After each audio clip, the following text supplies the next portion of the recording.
Enfin, quelqu'un a trouvé la preuve dont j'ai toujours dit qu'il nous fallait la théorie des anciens astronautes. Des scientifiques ont découvert quelque chose d'étrange dans des ossements humains anciens, un marqueur ADN qui ne devrait pas exister. Ce code mystérieux apparaît chez des populations anciennes du monde entier, mais ne correspond à aucun ADN humain connu. Les généticiens s'inquiètent car ils ne peuvent expliquer ni son origine ni sa signification. Et si nos ancêtres s'étaient mélangés à des êtres dont nous ignorions l'existence, leur ADN pourrait-il encore se trouver en nous aujourd'hui? Rejoignez-nous pour percer le secret génétique qui réécrit l'histoire de l'humanité, ce mystérieux marqueur. Tout a commencé dans un laboratoire de génétique où des scientifiques effectuaient leurs tâches habituelles, examiner d'anciens échantillons d'ADN au microscope et réaliser des tests sur des ossements anciens. Rien d'extraordinaire, une journée de travail comme les autres. Ils étudiaient des restes humains ayant vécu il y a des milliers d'années, cherchant à en apprendre davantage sur nos ancêtres et leur mode de vie. Il ne s'agissait pas d'ossements provenant d'un seul endroit. Ils disposaient d'échantillons du monde entier, Europe, Asie, Afrique et même du Moyen-Orient. Les scientifiques s'attendaient à trouver des résultats classiques de l'ADN ressemblant à celui de l'homme ancien. Peut-être quelques traces de gènes néandertaliens ici et là. Un peu d'ADN de Denisova peut-être aussi, c'est assez courant. On sait depuis longtemps que les humains anciens ont parfois eu des enfants avec des néandertaliens et des Denisova. La découverte de ces signatures génétiques n'avait donc plus rien d'étonnant. Mais soudain, un détail étrange est apparu sur leurs écrans. Un marqueur dans l'ADN semblait anormal. Au départ, ils ont pensé à une panne de l'équipement ou à une contamination de l'échantillon. Cela arrive parfois en laboratoire. Ils ont donc répété les tests à maintes reprises. Le même marqueur étrange réapparaissait sans cesse. Ce marqueur était comme une signature génétique, un motif spécifique dans le code ADN qui détonnait complètement. Il ne correspondait à rien dans leur base de données. Ce n'était pas de l'ADN humain classique. Ce n'était pas de l'ADN néandertalien. Ce n'était certainement pas de l'ADN de Denisovan. C'était tout autre chose, quelque chose qu'ils n'avaient jamais vu auparavant. Le plus étrange, c'est que ce marqueur apparaissait dans de multiples échantillons provenant de différents humains anciens. On parle de populations ayant vécu dans des régions du monde complètement différentes, séparées par des milliers de kilomètres. Certains de ces humains anciens vivaient dans des grottes en Europe il y a environ 40 000 ans. D'autres vivaient en Asie il y a peut-être 50 000 ans. Certains ont été retrouvés en Afrique et datent d'époques encore plus reculées. La chronologie était également confuse. Ce marqueur est apparu chez des humains de différentes périodes, mais il semblait plus fréquent dans les populations ayant vécu il y a entre 30 0 et 70 0 ans. C'est une période extrêmement longue, ce qui signifie que l'organisme à l'origine de cette marque génétique existe depuis très longtemps. Voici pourquoi les scientifiques se sont autant inquiétés. D'après nos connaissances sur l'évolution humaine, ce marqueur ne devrait pas exister. Notre arbre généalogique est censé être bien établi aujourd'hui. Nous connaissons Homo sapiens, les Néandertaliens, les Denisoviens et quelques autres espèces humaines disparues. Nous comprenons leurs liens de parenté et comment leur ADN s'est mélangé au fil du temps. Mais ce nouveau marqueur ne correspondait à aucun élément de cet arbre phylogénétique. C'était comme trouver une pièce de puzzle provenant d'une toute autre boîte. Il appartenait à quelque chose, mais à rien de reconnaissable. Le code génétique provenait clairement d'un organisme semblable à l'humain, ou du moins d'un organisme très proche. Mais il était suffisamment différent pour provenir d'une population ou d'une espèce inconnue. Les scientifiques ont continué à analyser d'autres échantillons, espérant qu'il s'agissait d'un simple hasard ou d'une erreur. Mais plus ils analysaient, plus ils le retrouvaient. Ce mystérieux marqueur ADN était bien réel, et N. C'était répandu, et c'était caché dans les gènes de nos ancêtres.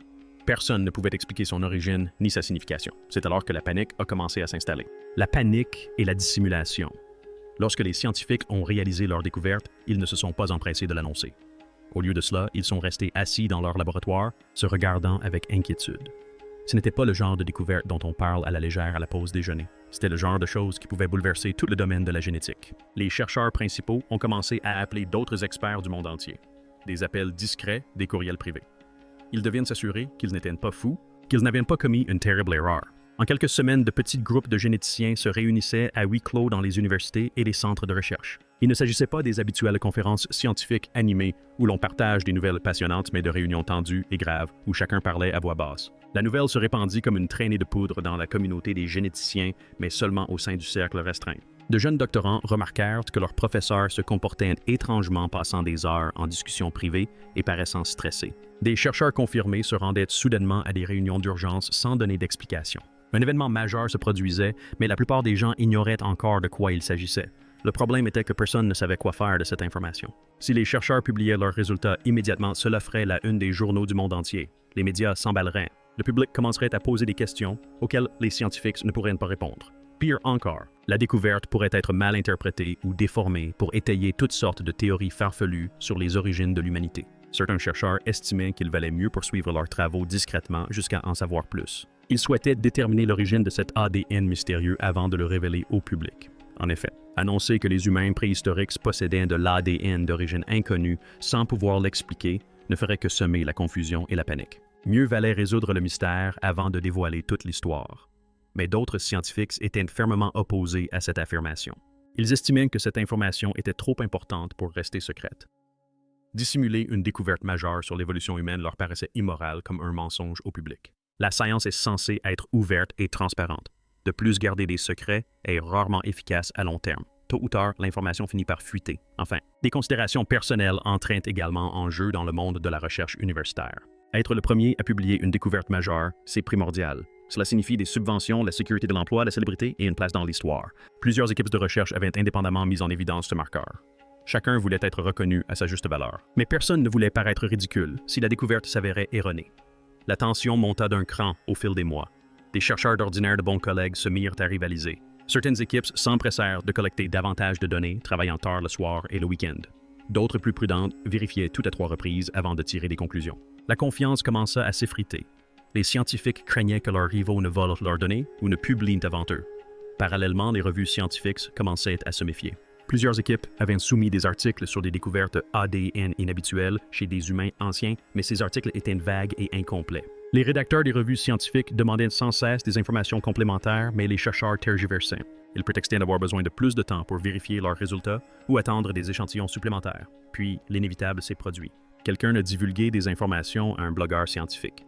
Juste une allusion, rien de concret, mais cela a suffi. Le blogueur a publié un article sur des rumeurs concernant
une découverte choquante concernant l'ADN que les généticiens auraient gardé secrète a fait grand bruit. D'autres blogueurs se sont emparés de l'affaire et les forums ont été inondés de spéculations. La dissimulation, si tant est qu'il y en ait eu une, commençait à se fissurer. La vérité allait éclater que les scientifiques soient prêts ou non, et il fallait remonter aux origines. Une fois les secrets révélés, les scientifiques n'ont eu d'autre choix que d'approfondir leurs recherches. Ils avaient besoin de réponses rapidement, et leurs découvertes ont rendu la situation encore plus troublante. Ce mystérieux marqueur ADN n'était pas simplement présent dans quelques échantillons épars. Il était omniprésent, tissé dans le patrimoine génétique des populations humaines anciennes sur plusieurs continents, tel un fil invisible, les reliant toutes. Des équipes de chercheurs ont entrepris de cartographier précisément l'emplacement de ce marqueur. Ils ont analysé tous les échantillons humains anciens qu'ils ont pu trouver dans les laboratoires, les musées et les centres de recherche du monde entier. La répartition géographique était troublante. Ce marqueur génétique a été retrouvé dans des restes découverts dans des grottes reculées de Sibérie, dans des sites funéraires à travers l'Europe, dans d'anciens villages du Moyen-Orient et dans des fossiles humains provenant de différentes régions d'Asie. Il ne s'agissait pas de populations qui auraient dû être liées entre elles. C'étaient des groupes séparés par d'immenses distances, un terrain accidenté et des milliers d'années. Le plus troublant a été de réaliser que l'organisme à l'origine de cette signature génétique s'était croisé avec les humains à de multiples reprises et en divers lieux. Il ne s'agissait pas d'un simple croisement ponctuel, mais d'un contact prolongé entre des humains anciens et une autre entité. Une entité qui a laissé sa marque dans notre ADN, mais presque aucune autre trace de son existence. Ni ossements, ni artefacts, ni peinture rupestre, seulement cette ombre génétique fantomatique. Les scientifiques ont commencé à l'appeler une population fantôme, une expression qui semble presque poétique jusqu'à ce qu'on en comprenne le sens profond. Dans un passé lointain, un groupe ou une espèce entière d'êtres humanoïdes a vécu aux côtés de nos ancêtres, a eu des enfants avec eux puis a complètement disparu. Aucun squelette n'a jamais été découvert permettant d'affirmer avec certitude qu'il appartenait à cette population mystérieuse. Ils ont disparu effacés des archives fossiles, n'existant plus aujourd'hui que sous forme de fragments de code enfouis dans un ADN ancien. Des modèles informatiques ont été élaborés pour tenter de comprendre comment cette population fantomatique se déplaçait et se mêlait aux humains. Ces modèles révélaient systématiquement le même schéma inquiétant, il ne s'agissait pas d'un mélange aléatoire. Les analyses génétiques suggéraient des contacts organisés et répétés sur des milliers d'années. Quels que soient ces êtres, ils ne se contentaient pas de tomber occasionnellement sur des campements humains. Ils vivaient à proximité des humains, interagissaient régulièrement avec eux et s'intégraient aux communautés humaines d'une manière que nous pouvons à peine concevoir aujourd'hui. Chaque tentative pour identifier leur origine menait à des impasses et soulevait des questions encore plus troublantes. Si cet ADN provient d'une espèce humaine inconnue, où vivait-il? Pourquoi n'avons-nous retrouvé aucun de leurs ossements? Certaines espèces laissent derrière elles des milliers de fossiles. Or, cette population fantôme n'a laissé que des traces génétiques. C'est comme s'ils avaient délibérément évité de laisser toute trace physique, ce qui est impossible, ou comme si un événement avait détruit toute preuve de leur existence. La chronologie complique encore les choses. Le marqueur génétique était le plus marqué chez les humains, ayant vécu durant une période précise il y a environ 70 0 à 30 0 ans. Puis il a commencé à s'estomper. Il y a 20 0 ans, il devenait rare. Il y a 10 0 ans, il avait presque disparu. Quelque chose est arrivé à cette population fantôme. Ils se sont peut-être éteints, ont cessé de se mêler aux humains ou ont disparu d'une autre manière qui nous échappe. Les chercheurs ont examiné toutes les hypothèses. Peut-être ont-ils été décimés par le changement climatique. Peut-être une maladie les a-t-elle anéantis.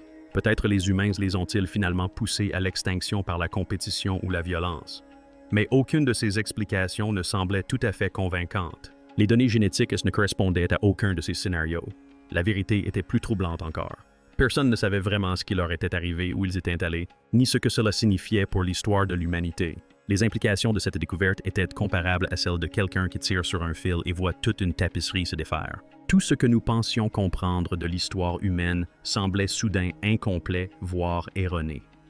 Le récit net et organisé de l'évolution humaine, soigneusement élaboré par les scientifiques pendant des décennies, s'effondrait, laissant place à une réalité plus sombre et bien plus mystérieuse. Pendant des années, nous nous sommes rabâchés une histoire rassurante sur nos origines.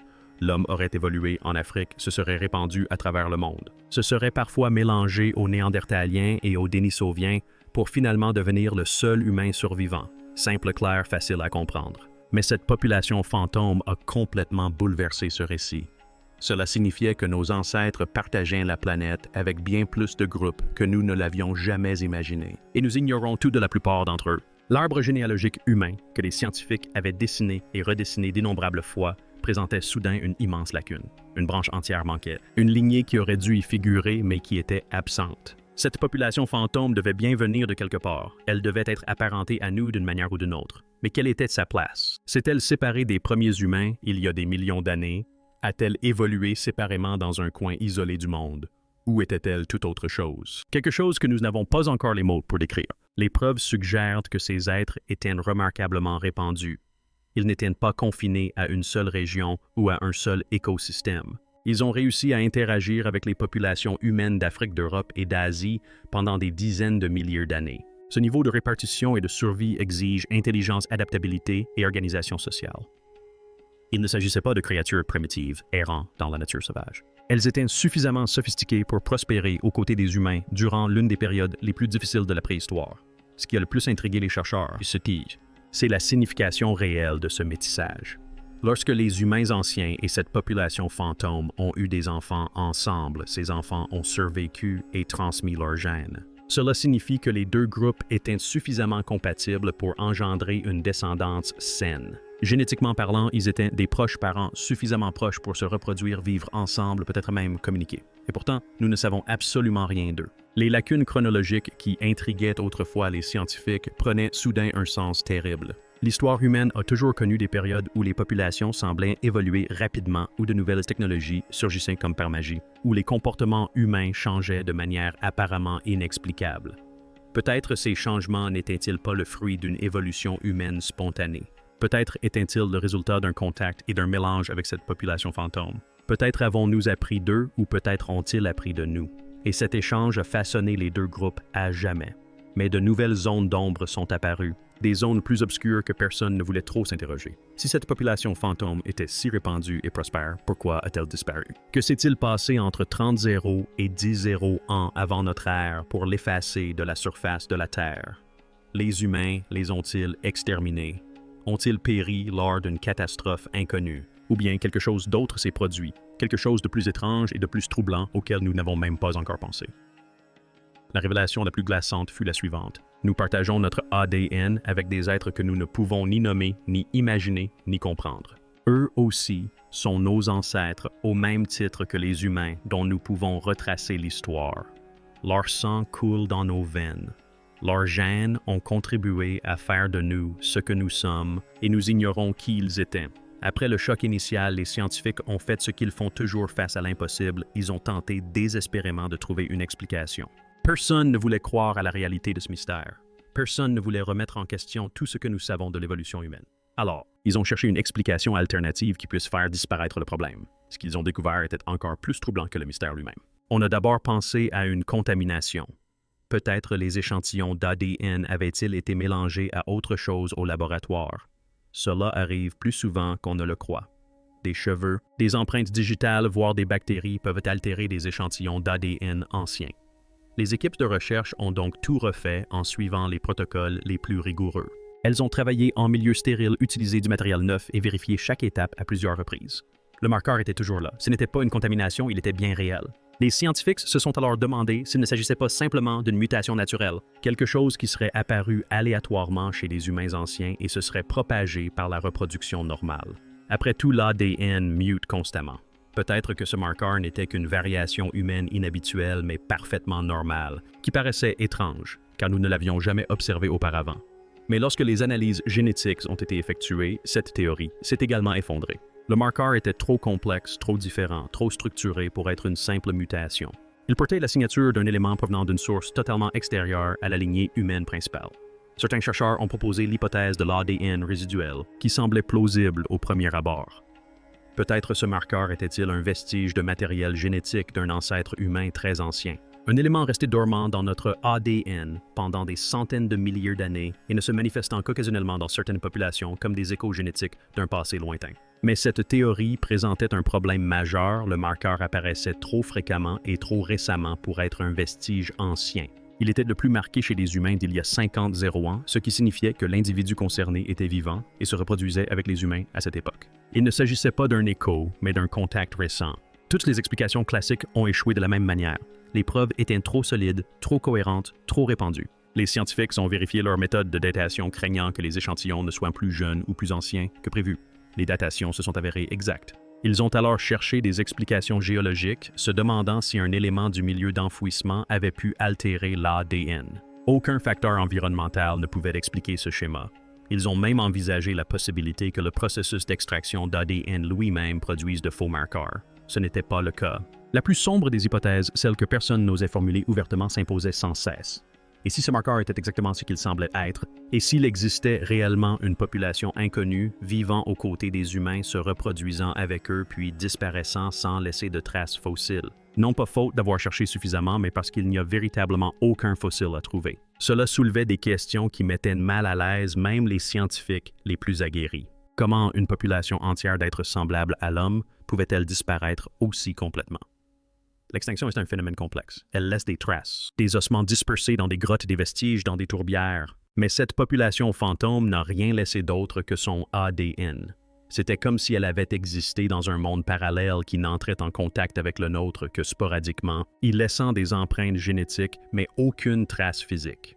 Le pire était de reconnaître que la science était impuissante. Ces chercheurs avaient consacré leur carrière à l'étude de l'évolution humaine, bâtissant leur réputation sur la compréhension de notre passé. Et voilà qu'il se retrouvait face à un phénomène qui transgressait toutes les règles, défiait toutes les explications et refusait de s'intégrer à leur cadre de référence.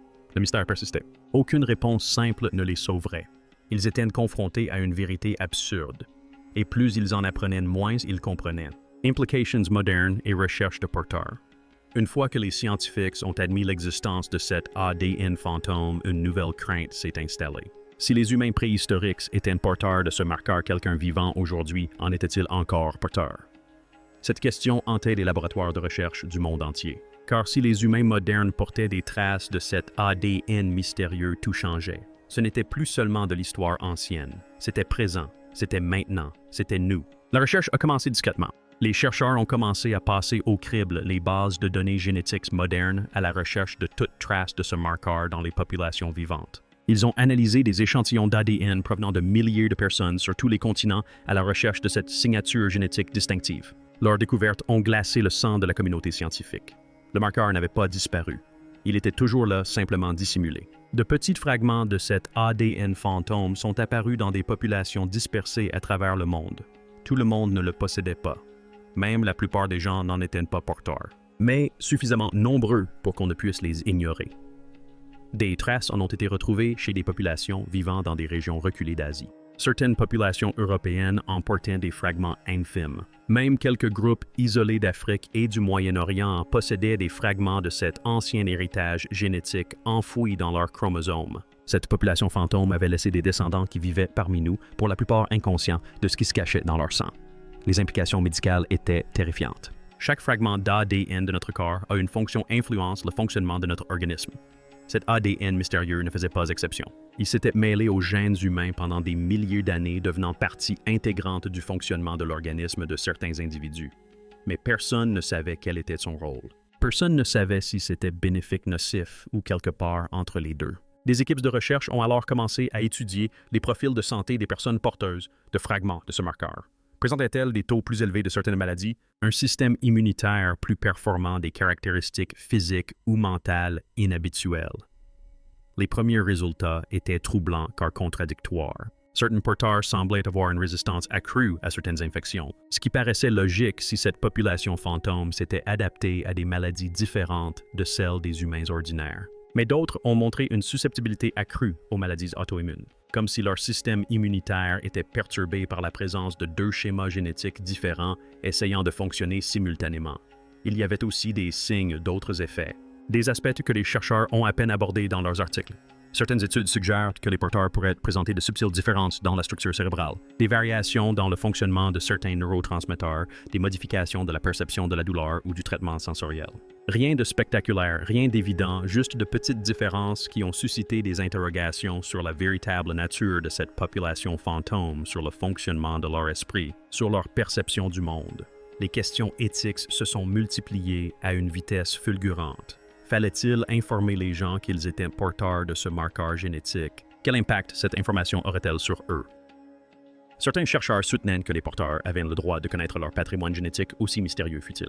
D'autres insistaient sur le fait que révéler à des personnes qu'elles possédaient de l'ADN d'une espèce inconnue engendrerait une panique et une confusion inutiles. Après tout, que pourrait-on bien faire de cette information? Il y avait aussi cette inquiétude plus sombre que personne n'osait aborder de front. Si certaines populations étaient porteuses de cet ADN fantôme en plus grande quantité, que d'autres cela entraînerait-il des discriminations? Les gens se diviseraient-ils en porteurs et non-porteurs?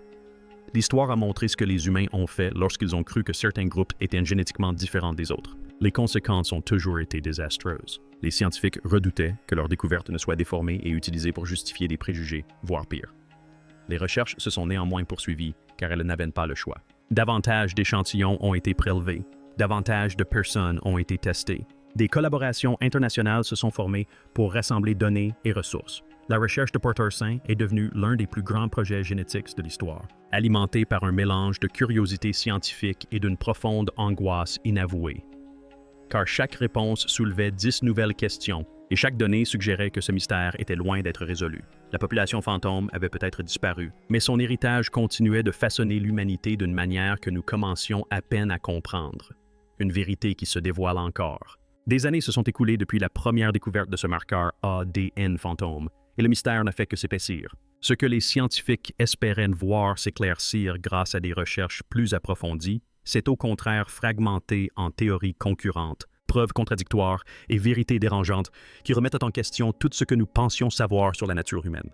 La panique s'est quelque peu dissipée, remplacée par un malaise plus profond et persistant qui refuse de disparaître. Aujourd'hui, de nombreuses équipes de recherche à travers le monde explorent différentes pistes pour résoudre cette énigme et leurs conclusions divergent parfois. Certains laboratoires affirment que cette population fantôme était une espèce humaine distincte ayant évolué séparément d'Homo sapiens, peut-être dans une région isolée que nous n'avons pas encore identifiée.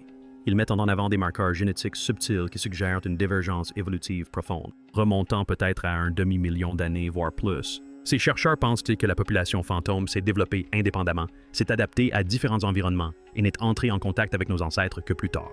Mais d'autres scientifiques affirment que les preuves pointent vers quelque chose d'étrange. Ils ont découvert des motifs dans l'ADN qui ne correspondent à aucune voie évolutive connue. Le marqueur fantôme contient des séquences génétiques qui semblent trop organisées, trop spécifiques, presque comme si elles avaient été conçues plutôt que d'évoluer naturellement. Ces chercheurs ne dévoilent pas publiquement leur interprétation de ces découvertes, mais leurs articles suggèrent des possibilités qui inquiètent leurs collègues. Ils laissent entendre que la génétique de cette population était fondamentalement différente de tout ce que nous avons connu jusqu'à présent. La collaboration internationale mise en place pour étudier ce phénomène est devenue l'un des plus grands efforts scientifiques de l'histoire. Les laboratoires partagent leurs données. Les sites archéologiques sont réexaminés grâce à de nouvelles techniques. Et des échantillons d'ADN anciens sont extraits d'ossements que l'on croyait auparavant trop endommagés pour fournir des informations génétiques. Chaque mois apporte son lot de découvertes, mais aucune ne fournit la réponse simple tant espérée. Ce que nous savons avec certitude est limité, mais significatif. La population fantôme a bel et bien existé. Ses membres étaient suffisamment semblables à l'homme pour engendrer une descendance fertile avec l'Homo sapiens, ce qui signifie qu'ils n'étaient pas génétiquement très éloignés de nous. Ils étaient répandus sur plusieurs continents durant une période précise, il y a environ 70 à 30 ans, puis ils ont disparu, ne laissant derrière eux que des fragments d'ADN dans les populations humaines. Nous savons également que les humains modernes portent des traces de cet ADN fantôme en quantité variable. Leur répartition n'est pas aléatoire. Certaines populations en possèdent davantage que d'autres, mais les raisons de cette différence restent obscures. Les recherches sur le rôle exact de ces fragments génétiques se poursuivent, mais les progrès sont lents et souvent contradictoires. Certaines études suggèrent des effets bénéfiques, d'autres évoquent des risques potentiels pour la santé, et beaucoup ne montrent aucun impact clair. Presque tout le reste relève de la spéculation aussi âpre soit-elle et fait l'objet de vifs débats. D'où provenaient les fantômes? À quoi ressemblaient-ils? Comment vivaient-ils? Que leur est-il arrivé? Différentes équipes de recherche proposent des réponses différentes et aucune ne peut prouver la validité de sa théorie. Certains pensent que le changement climatique a causé leur extinction. D'autres estiment que l'expansion humaine les a progressivement absorbés par le biais du métissage jusqu'à ce qu'ils disparaissent en tant que groupe distinct. Quelques chercheurs envisagent des scénarios plus sombres impliquant conflits et violence, bien que les preuves génétiques ne les éteignent pas clairement. L'aspect le plus troublant reste ce qui n'a pas encore été découvert. Malgré des décennies de recherche archéologique, aucun fossile n'a été formellement identifié comme appartenant à la population fantôme. Les questions qui restent sans réponse se multiplient plus vite que les scientifiques ne peuvent y répondre. La population fantôme possédait-elle un langage, une culture, un art? Était-elle plus ou moins avancée que l'Homo sapiens? Avait-elle ses propres croyances, sa propre vision du monde? Les enfants nés du métissage entre humains et fantômes étaient-ils acceptés par les deux communautés ou rejetés? Ces deux groupes ont-ils vécu en paix ou y a-t-il eu des conflits aujourd'hui disparus?